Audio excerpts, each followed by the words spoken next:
Hi, my name is Elizabeth Chambers and I'm the Head of Creative Arts at the Reach Free School. I'm just going to walk you through this Parents as Pupils session on the creative arts and show you what we offer and what our kind of learning journey is for Key Stage 3.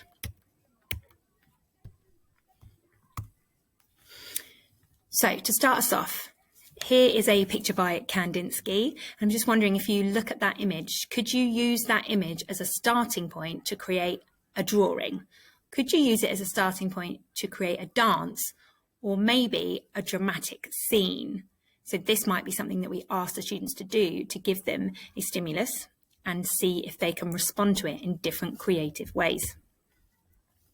So in art, we're looking at the development of artistic skill. So they explore different elements of art and how their skills are in each of those subjects.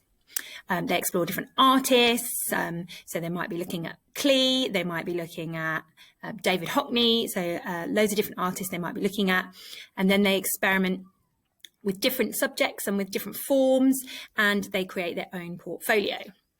In dance, they're developing their techniques, they look at different dance styles, different conventions like motif, for example, and they appreciate professional dance works, they look at things, and then they create their own dances and their own choreography. And in drama, they're developing their theatrical skill. So it's exploration of different performance styles. So they might be looking at Greek theatre, or they might be looking at devising theatre. They're creating their own performances. And then there's also an additional design element where they might be looking at set, sound, costume, or lighting. So in art, the learning journey in Year 7 starts with formal elements, and then they move on, they look at 2D and 3D work, they do some things on pop art and consumerism, they go on to portraiture in Year 8, and then they look at photo montage and collage, and throughout this time they have a look and do some artist analysis.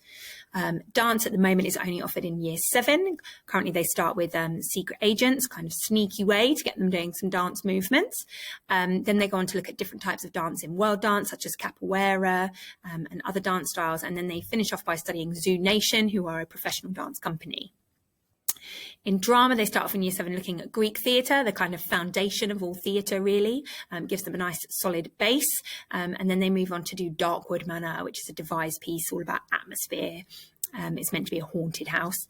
Then in Year 8, they move on to look at some scripted work. They do the Tempest by Shakespeare, and they look at all sorts of different performance styles and kind of get an idea of how performance is different depending on what style you're doing.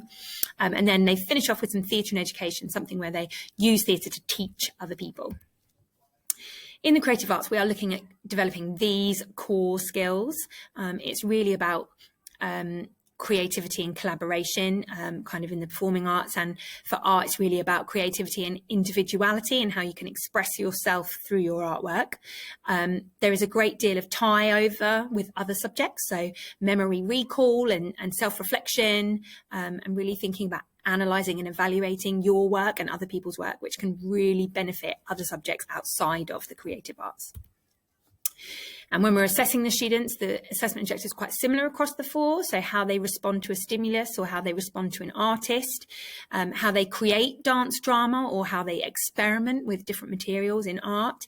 And then obviously they have the creation of their performance or their design or their artwork. And then they have their analysis and evaluation of artistic intentions. So what is that artist, whether that is an artist in the traditional sense of the word, or whether that's a performer or a dancer, what are they trying to communicate through their artistic intention? And then equally in their own work, what are they trying to communicate to people? So here's a do now from drama, which would be defining the following terms. This is from a Shakespeare lesson where they're looking at status and hierarchy. And then that might move on in the middle of the lesson here from a dance lesson where they're looking at the actions of capoeira and looking at the level of their accuracy and how accurately they can perform those movements. And then creating their own short sequence.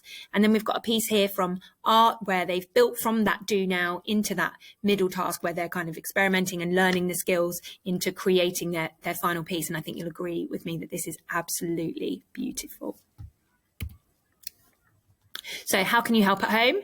Well, first of all, monitor their attendance and get them in school as much as possible. If they're in the lessons, they are learning, and we love to see them. So that's kind of the first thing. And then encourage reading around their artists, reading around their performances, reading of scripts, all of those things really helpful. And when you're at home, run lines with them, learn a motif, or maybe be a model, let them draw you. You know, I know it feels a bit kind of odd, but any chance they've got to express those skills and really reaffirm those skills at home is precious. So make space, encourage rehearsal at home, take them to see live performance or take them to an art gallery, really try and get them immersed in that world of the creative arts.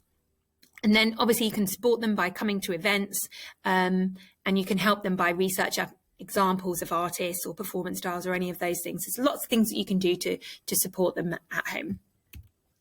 If you have any questions about the creative arts, please do not hesitate to contact me. And if you need anything else, you know where I am.